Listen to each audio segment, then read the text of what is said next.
The fun of the chase. So this is what we were talking about. Never give a command unless you can enforce it.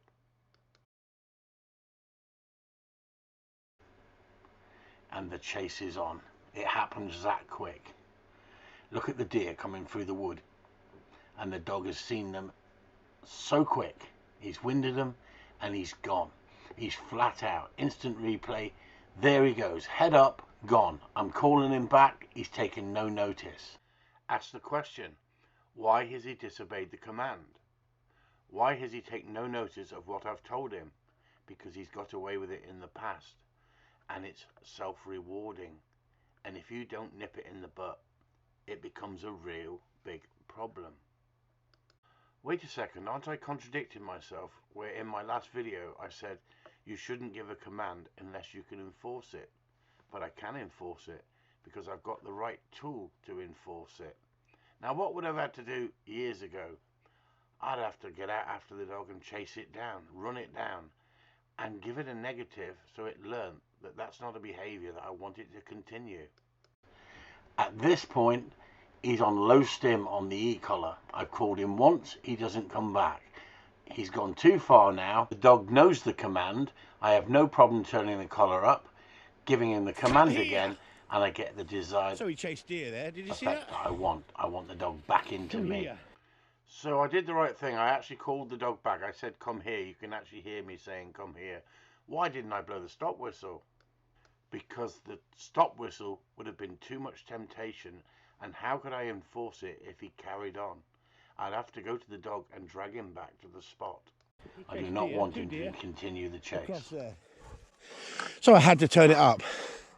I had to teach him that's unacceptable. I had to turn it up. And I don't want to, but he would have been gone there. He would have been gone. He sighted them deer and he was gone. So on camera, there you have it. This dog had got away with chasing. Just imagine if it had been farmers' livestock.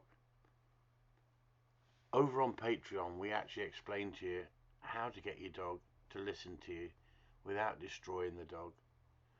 We don't want dogs to fear you. We want dogs to respond to you quickly. And the way that I show you, you have a far better relationship with your dog if you follow the Corleone way.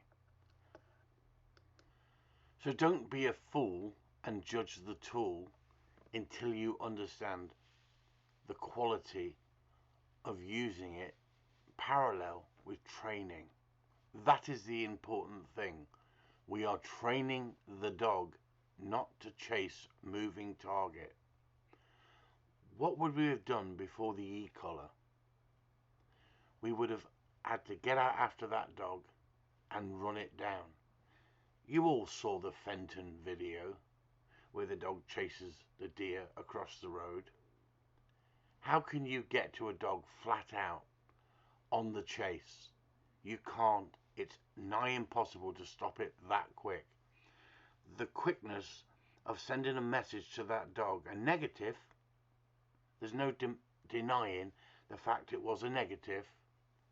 The dog responded, the dog came back, and for safety and humane reasons, that is the best tool out there to change that behavior.